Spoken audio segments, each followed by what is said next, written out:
down in the pipeline for sure. Okay. Well, one thing before we go to CCP Presents, last thing for Friday would be the pub crawl. Pub crawl.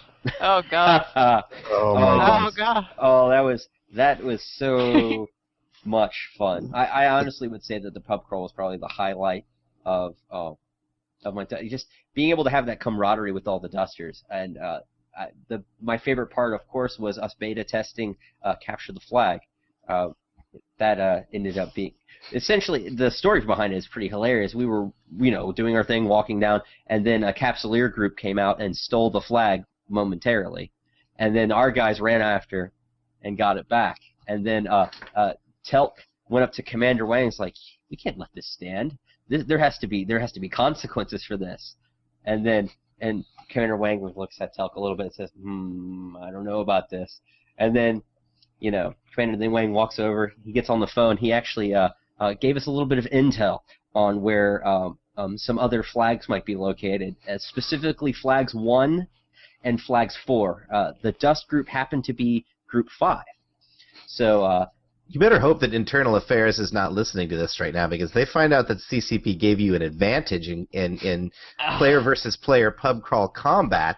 Well, this is going to create a scandal. And well, see, the thing is, in order for the beta test to occur, you had to make sure that the players were placed into the environment. And so Commander Wang was just making sure that the server had been flipped off. That's all. Ah, okay. All right. So we then proceeded to find flag 1. Most people not understanding what the heck was going on. It was just like, hey, we're going to go do something. And then we're standing on the side, and me and Laurent are sitting there. I was like, maybe we should try diplomacy first. And so we walk up to him, and it happened to be a French Eve player that was holding the flag. And Laurent then goes, he's talking French. He says, I was trying to get to this pub, and, I was then going down to this one, and then, and he latches onto the flag, and then all the Dusters come roaring across the street, and everyone, half of them are drunk, and we're like, and so this is pull back and forth, and Laurent, like, the guy's sitting there, and he's like, he's not letting go of the flag, and Laurent literally peels off the guy's fingers from the flag. Well, Laurent also took some other steps that I won't mention in order to make sure that the flag was liberated from Group 1. But then, Flag 1 had been secured, and then, we then proceeded to find Flag 4. Unfortunately, I didn't get to be involved in the scrum for Flag 4, but that was successful as well. And then we had, at that point, had gone to a couple more pubs, and so everyone was then, we had Flag 5, Flag 1, and Flag 4, and then this resulted in everyone chanting 514 down the streets of Reykjavik. I can never pronounce the name correctly. Reykjavik. Thank you. Going 514, and then we had, my favorite part was the random group of local Icelanders that came up and joined us and started cheering. I can't remember the song, but it was a local song, and they started singing the local song while we were shouting 514, 514, 514.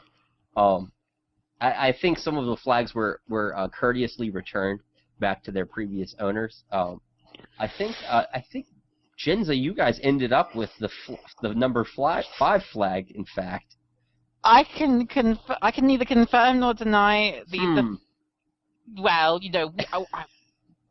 I the question is, did it end up going to a final destination at least? It wasn't abandoned, I hope. Oh, no. It is still in Iceland. It's still in Iceland. Oh, good. But it was lost to Nat Morder thanks to a coin toss between Nat and Nova. Yes. Yeah. But the other thing that was on the pub crawl was drunken arm wrestling for beer tickets. That was definitely an exciting moment. I had people, all of a sudden there was a bunch of shouting, and I was grabbed on the shoulders and then put in a chair, and and a beer put in my hand, and I'm like, oh, what are we doing now? And then proceeded to arm wrestle. And my God, the Zion TCD guy that came, I apologize for not remembering your name. I'm sorry. I'm going to look it up, and I know you're going to have a thread about it. But this guy was huge. I swear. He was over 6 feet tall, so I was like, I'm utterly screwed. So won that. and then everyone's like, now you need to do another one, and I'm like, my arm's sore, and they're like, it doesn't matter, and I'm like, well, I'm pretty drunk now too, so you're right, it doesn't. And then I can't remember who it was for the second fight, but it was another. For some reason, they kept on finding the large guys to put in the other seat. I don't know why, but it's all the CCP people cheated, of course. Well, so they sit this other guy across the chair, and I'm like, well, this is all over. But I finished my beer first. Well, he finished his beer first, and then he started going, and I just barely finished the beer, and I held him down for a little bit, and then. Luckily, with arm wrestling, one of the best things you can do is you can have the other guy just wear himself out. So I was sitting there, and I turned around, and I go, well, I guess I'll just pull a Kane for a little bit and go AFK for a second. So I sat there holding his hand for a bit. I was like, no, still AFK.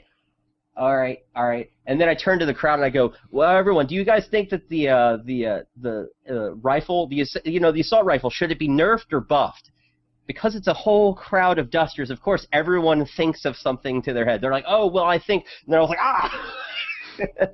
And slammed his hand down. So that ended that engagement. That was the last arm wrestling that I did for the evening. And I had way too many beer tickets as a result.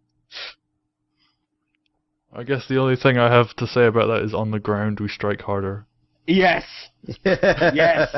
So true. Yes. I was quite proud. I was kind of detached and bouncing around from location to location that night. I was kind of a bit of a pub crawl whore, if you want to call it that. But like hearing some of the stories afterwards of what the Dust community, what the that core contingent, like how they just jumped into the fray and had a great time and really, stood out with their shenanigans. Like made me super proud.